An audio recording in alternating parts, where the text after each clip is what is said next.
السلام علیکم ناظرین کرام، پیش خدمت ہے کہانی مقتول محبت، جس کے رائٹر ہیں ملک صفدر حیات۔ یہ ان دنوں کی بات ہے جب میں ضلع شیخو پورہ کے ایک دور دراز قصبے میں تعینات تھا۔ مذکورہ قصبہ سانگلہ ہل ریلوے اسٹیشن کے نزدیک ایک نہر کے کنارے واقع تھا۔ ایک روز میں حسب معمول تیار ہو کر تھانے پہنچا تو پتہ چلا کہ نہر کے قریب ایک شخص کی لاش پڑی ہوئی ملی ہے۔ میں نے 2 کانسٹیبلز کو ساتھ لیا اور لاش کی اطلاع دینے والے شخص کے ہمراہ فوراً جائے وقوع پر پہنچ گیا۔ یہ جگہ میرے تھانے سے تقریباً 6 فرلانگ کے فاصلے پر تھی۔ نہر کے کنارے سے ذرا ہٹ کر قد آدم جھاڑیوں کا سلسلہ دور تک پھیلا ہوا تھا۔ لاش انہی جھاڑیوں میں پائی گئی تھی۔ موقع پر چند دیہاتی کھڑے آپس میں باتیں کر رہے تھے۔ وہ لاش کے بارے میں سن کر وہاں پہنچے تھے اور خاصے پریشان دکھائی دے رہے تھے۔ میں نے قریب جا کر لاش کا معائنہ کیا۔ وہ 30-24 سال کا ایک دراز قامت شخص تھا۔ جسم دبلا پتلا ہونے کے سبب اس کا قد کچھ زیادہ ہی لمبا دکھائی دے رہا تھا۔ اس نے نیلے ہلکے رنگ کی شلوار قمیض پہن رکھی، پاؤں میں دیسی چپل تھی۔ اپنے حلیے اور وضاقتہ سے وہ ایک پڑھا لکھا اور سلجھا ہوا انسان نظر آتا تھا۔ اس کی موت کا سبب سر میں لگنے والی گولی تھی، جس نے اس کی کھوپڑی کو پاش پاش کر دیا تھا۔ دوسری گولی اس کی پشت میں پیوست ہو کر سینے کو پھاڑتے ہوئے نکل گئی تھی۔ میں نے ایک نظر لاش کو دیکھتے ہی اندازہ لگا لیا تھا اس شخص پر عقب سے فائرنگ کی گئی تھی۔ بہت ہی نزدیک سے اسے نشانہ بنایا گیا تھا۔ یہ وہ قیاسات تھے جو میں نے پیشہ ورانہ تجربے کی روشنی میں قائم کیے تھے۔ اصل صورتحال تو پوسٹ مارٹم کی رپورٹ کے بعد ہی سامنے آنا تھی۔ میں نے لاش کو الٹ پلٹ کر اس کا تفصیلی جائزہ لیا۔ لاش کے نیچے زمین پر خون کے نشانات بڑے واضح نظر آ رہے تھے۔ اگرچہ خون نم زمین میں جذب ہو چکا تھا، لیکن پھر بھی مجھے یہ اندازہ لگانے میں کوئی دشواری پیش نہ آئی کہ مذکورہ شخص کو اسی جگہ پر قتل کیا گیا تھا۔ بعض اوقات یوں بھی ہوتا ہے کہ قتل کہیں اور کیا جاتا ہے، بعد میں لاش کہیں اور پھینک دی جاتی ہے۔ وقوعے کا مکمل نقشہ تیار کرنے سے پہلے میں نے دور تک آس پاس کی زمین کا بالتفصیل جائزہ لیا۔ لاش جن جھاڑیوں میں پائی گئی تھی وہ نہر کے کنارے سے زیادہ دور نہیں تھی۔ پھر جھاڑیوں سے آگے زرعی کھیتوں کا سلسلہ دور تک چلا گیا تھا۔ یہی وجہ تھی کہ جھاڑیوں والی زمین نم آلود تھی۔ اس نم آلود زمین پر مجھے کئی قسم کے قدموں کے نشانات دکھائی دیے۔ زیادہ تر نشانات ان دیہاتیوں کے قدموں کے تھے جو لاش کی اطلاع پا کر وہاں اکٹھے ہو گئے تھے۔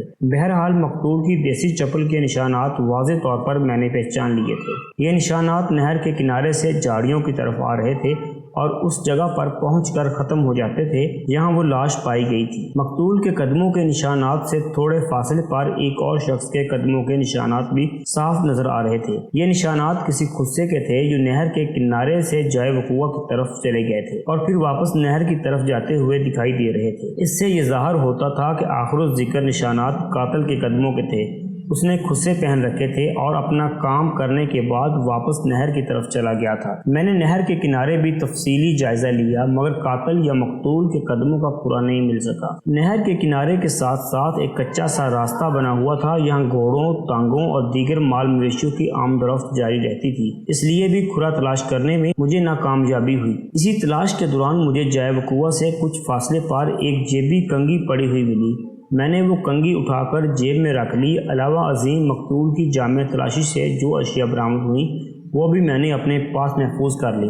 بعد ازاں میں نے موقع پر موجود افراد سے پوچھ تاچھ شروع کر دی، لیکن کوئی بھی مفید بات معلوم نہ ہو سکی۔ ان میں سے کوئی بھی مقتول سے واقف نہیں تھا۔ اس کا واضح مطلب یہی تھا کہ وہ نامعلوم شخص اس قصبے کا رہنے والا نہیں تھا، کسی دوسرے علاقے سے وہاں پہنچا تھا۔ میں نے سرکاری فوٹوگرافر کو بلوا کر لاش کی چند تصویریں مختلف زاویوں سے بنوائیں اور ضابطے کی کارروائی کرنے کے بعد لاش کو پوسٹ مارٹم کے لیے ضلعی ہسپتال بھجوا دیا۔ واپس تھانے آ کر میں نے سب سے پہلے مقتول کی جامع تلاشی سے برآمد ہونے والی چیزوں کا جائزہ لیا۔ ان اشیاء میں ایک جیبی کڑا ہوا رومال، ایک پارکر کا قلم، ایک ریلوے کا ٹکٹ، ایک بس کا ٹکٹ اور 140 روپے کی نقدی کے علاوہ کچھ کاغذات بھی تھے۔ میں نے کاغذات کو ایک طرف رکھ کر پہلے بس اور ٹرین کے ٹکٹ کا جائزہ لیا۔ ٹرین کا ٹکٹ گزشتہ 25 جون کا تھا اور یہ ٹکٹ شیخو پورہ سے سانگلہ ہل تک کا تھا۔ بس کا ٹکٹ بھی مذکورہ بالا تاریخ کا ہی تھا۔ راجہ ٹریولز کی بس کا یہ ٹکٹ منڈی واربرٹن سے شیخو پورہ شہر کا تھا۔ ان ٹکٹوں کو دیکھ کر یہ اندازہ لگانا مشکل نہیں تھا کہ مقتول نے منڈی واربرٹن سے شیخو پورہ شہر اور پھر وہاں سے سانگلہ ہل تک کا سفر کیا تھا۔ تھا۔ اس سے یہ بھی ثابت ہوتا تھا کہ مقتول منڈی واربرٹن یا آس پاس کے کسی علاقے کا رہنے والا تھا۔ اس کے بعد میں دیگر کاغذات کی طرف متوجہ ہو گیا۔ ان میں ایک چھوٹی ڈائری کے علاوہ چند طے شدہ پرچے تھے۔ میں نے ڈائری کھول کر دیکھا، اس کے صفحہ اول پر انگریزی حروف میں ماسٹر طفیل بزمی لکھا ہوا تھا۔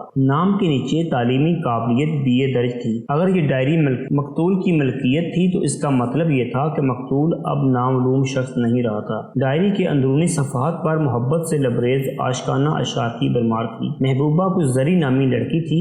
شاعر نے اپنا تخلص بزمی استعمال کیا تھا، یعنی ماسٹر طفیل بزمی ہی اس شاعری کا خالق تھا جو کسی زری کے لیے کی گئی تھی۔ ڈائری کے بعض صفحات پر مختلف ایڈریس لکھے ہوئے تھے جو تمام ضلع شیخوپورہ ہی کے تھے، مثلا نارنگ منڈی، میلا سجا، خان گڑھ ڈوگراں اور منڈی ڈھابا سنگھ وغیرہ۔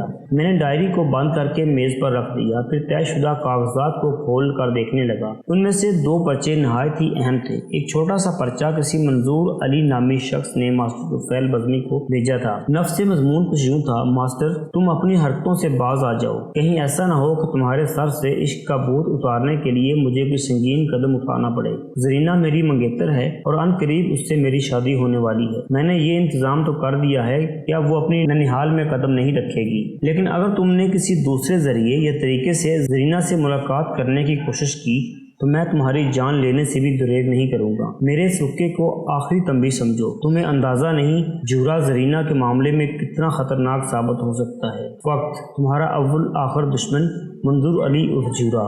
اس رکے سے طفیل بزمی کی ڈائری میں درج شاعری کی تصدیق ہوتی تھی۔ ماسٹر طفیل بزمی زری نامی جس لڑکی کے عشق میں گرفتار تھا اس کا پورا نام زرینہ تھا اور وہ منظور علی عرف جورا کی منگیتر تھی۔ منظور علی نے طفیل بزمی کو دھمکی دی تھی کہ وہ زرینہ کا خیال دل سے نکال کر راہ راست پر آ جائے، ورنہ وہ دردناک انجام سے دوچار ہوگا۔ طفیل بزمی اپنے انجام کو پہنچ چکا تھا۔ اس کا مطلب یہی تھا کہ منظور علی نے اپنی دھمکی کو عملی جامہ پہنا دیا تھا۔ ظاہر یہ ایک سیدھا سادہ کیس تھا، محبت اور رقابت کا کیس، رقابت میں قتل کا کیس۔ یہی سب سوچتے ہوئے میں دوسرا پرچہ کھول کر پڑھنے لگا۔ اس پرچے کی تحریر زنانہ تھی۔ پہلا جملہ پڑھتے ہی مجھے اندازہ ہو گیا کہ یہ پرچہ زرینہ عرف زری نے اپنے محبوب طفیل بزمی کو ارسال کیا تھا۔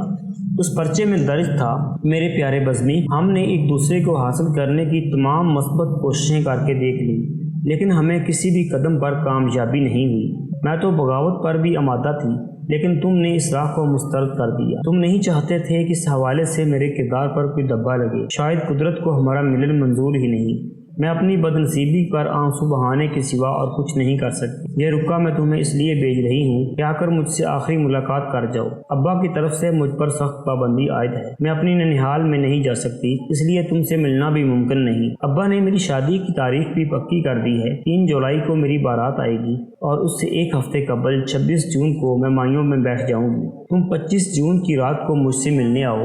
میں نہر کے کنارے واقع جھاڑیوں میں تم سے ملنے آؤں گی۔ تم رات 10 بجے کے بعد وہاں میرا انتظار کرنا۔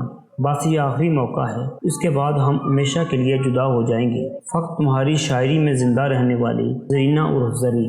یہ تو سیدھا 2 اور 2 4 والا معاملہ تھا۔ زرینہ عرف زری ماسٹر طفیل بزمی سے آخری ملاقات کرنے مذکورہ جھاڑیوں میں پہنچی ہوگی۔ زرینہ کے منگیتر اور ان قریب ہونے والے شوہر منظور علی عرف جورا نے اپنی دھمکی کے مطابق ماسٹر طفیل کو ٹھکانے لگا دیا ہوگا۔ ان حالات کی روشنی میں ایک بات تو طے تھی کہ زرینہ عرف زری کا تعلق اسی قصبے سے تھا۔ آج 26 تاریخ تھی، اس کا مطلب ہے زرینہ مائیوں بیٹھ چکی تھی۔ اپنی پوچھ گچھ کے نتیجے میں مجھے معلوم ہوا تھا کہ مقتول طفیل بزمی کا تعلق کسی دوسرے علاقے سے تھا۔ مقتول کی جامع تلاشی سے برآمد ہونے والے ٹکٹ سے پتہ چلتا تھا کہ مقتول نے واربرٹن سے شیخوپورہ اور شیخوپورہ سے سانگلا ہل تک کا سفر کیا تھا۔ گویا مقتول کا تعلق منڈی واربرٹن یا اریب قریب کے کسی علاقے سے تھا۔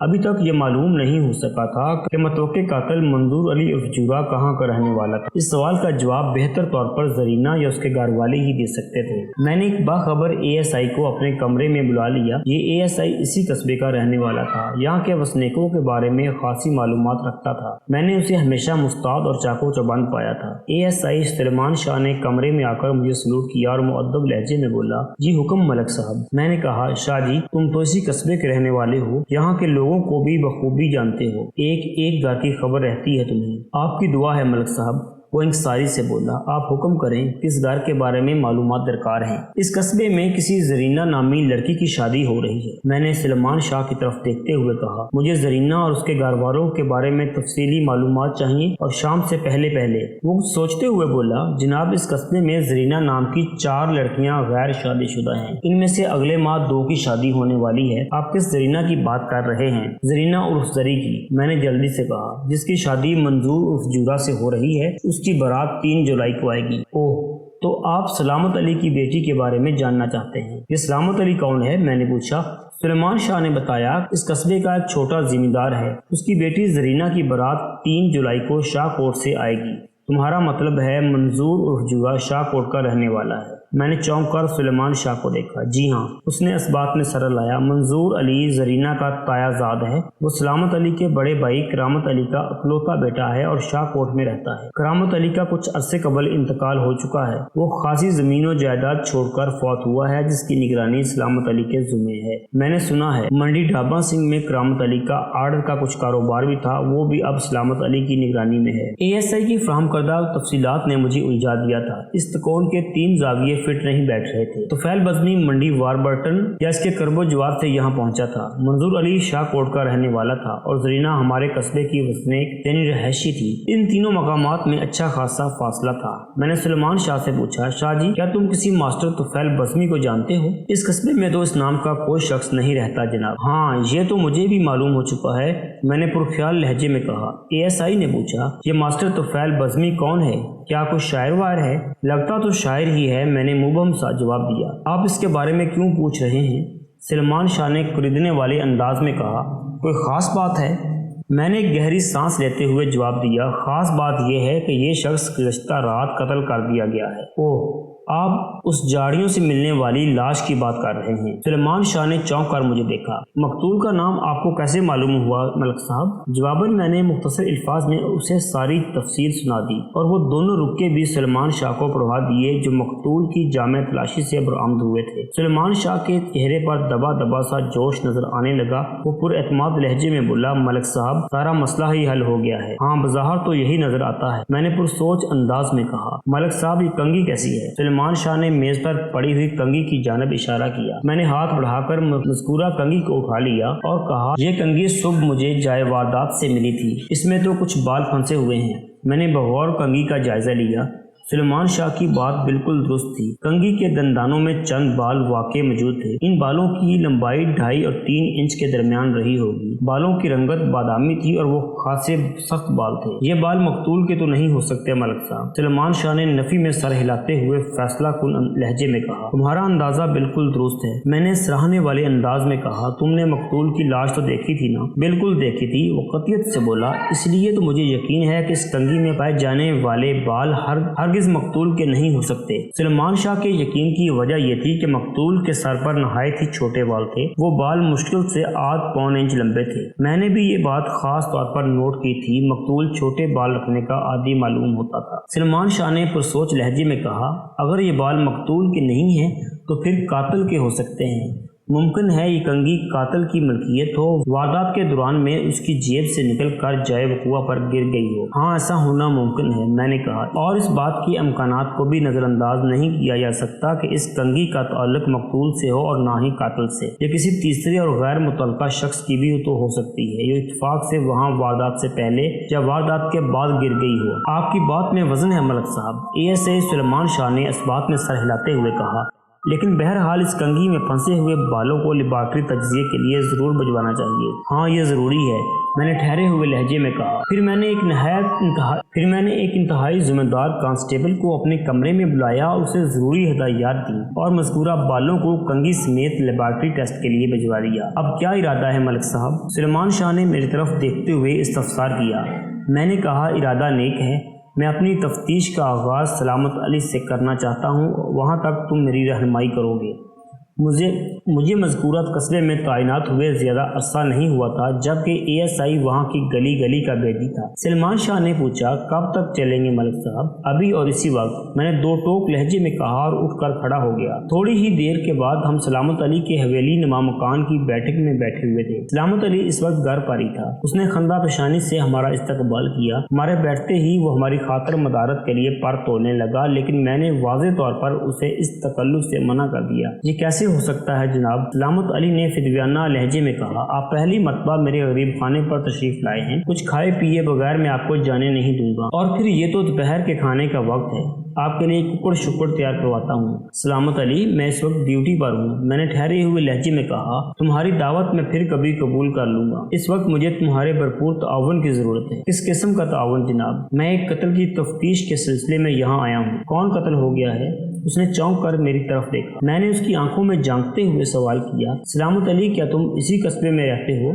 यहीं का जम पल यानी पला बड़ा हूँ सरकार। वो गड़बड़ाए हुए लहजे में बोला, पर आप ये क्यों पूछ रहे हैं? उसके चेहरे पर तारी मुस्तनी हैरत ने मुझे जरा भी मुतासर न किया। सलामत अली की उम्र लगभग 50 साल थी, मगर सेहत काबिल रश्क थी। वो किसी भी तौर 40 से ज्यादा का नहीं लगता था। उसकी आंखों और चेहरे के खिदोखाल से मैंने अंदाजा लगाया कि वो एक ज़हीन, चालाक, मक्कार, लालची, साजिशी और मौका परस्त इंसान था। पेशा वराना जिंदगी में हजारों लाखों चेहरे पढ़ते पढ़ते मैं क़ियाफ़ा शनासी के फन में ताक हो गया था। मैंने बदस्तूर उसकी आंखों में देखते हुए सख्त लहजे में कहा, मैं ये इसलिए पूछ रहा हूँ कि गुज़श्ता रात इस कस्बे में एक कत्ल हो गया है। तुम इस कस्बे के जम पल होने के बावजूद भी इस वाक़े से बेखबर हो। वो नजर चुराते हुए बोला, मैंने कुछ लोगों से सुना तो था कि उधर नहर के किनारे झाड़ियों में किसी परदेसी की लाश मिली है। तुमने उस परदेसी का दीदार किया था? नहीं जनाब, मैं उस तरफ नहीं गया, सलामत अली ने जवाब दिया। मैंने उसे कड़े तेवरों से घूरते हुए सवाल किया, फिर तो तुम्हें बिल्कुल मालूम नहीं होगा कि वो बदनसीब परदेसी कौन था और क्यों?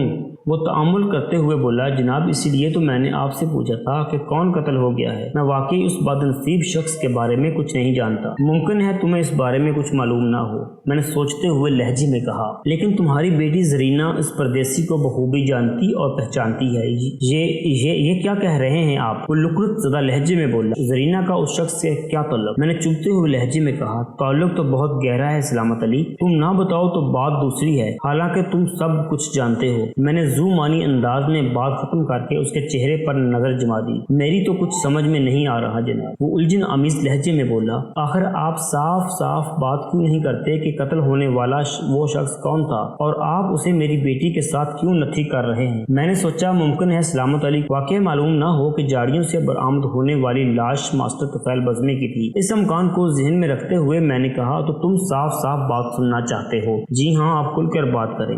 मैंने कहा, तुम मास्टर तुफैल बज़मी को तो जानते हो ना?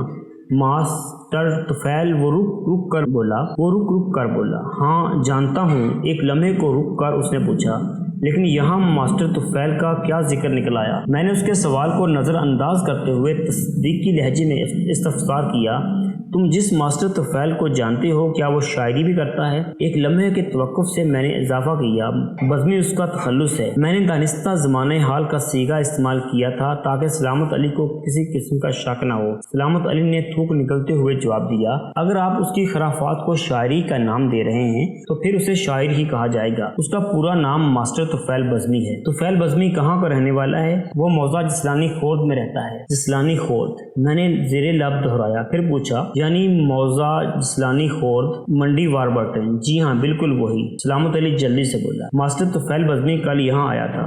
मैंने सोच में डूबे हुए लहजे में कहना शुरू किया, वो कल? सलामत अली ने कता कलामी करते हुए कहा, मास्टर तुफैल यहाँ तो नहीं आया था। मैं सवाल नहीं कर रहा बल्कि तुम्हें बता रहा हूँ। मैंने सख्त लहजे में उसे डांटा। मास्टर तुफैल कल रात इस कस्बे में पहुंचा था। वो तुम्हारी बेटी जरीना से मिलने आया था। आप पहले भी मेरी जरीना का जिक्र कत्ल होने वाले शख्स के हवाले से कर चुके हैं। सलामत अली ने एहतजाजी लहजे में कहा, फिर अचानक चौंकते हुए बोला, कहीं आप ये तो नहीं कहना चाहते कि आज सुबह नहर के किनारे वाली झाड़ियों से जो लाश मिली है वो मास्टर तुफैल बज़मी उसने जुमला अधूरा छोड़ दिया और सरासीमा नजर से मुझे देखने लगा। मैंने सपाट लहजे में कहा, तुम्हारा अंदाजा बिल्कुल दुरुस्त है। मास्टर तुफैल बज़मी की लाश पोस्टमार्टम के लिए भिजवाई जा चुकी है। उसे किसने कत्ल किया है? वो नहीफ सी आवाज में मिन मनाया। ये तो तुम बताओगे सलामत अली।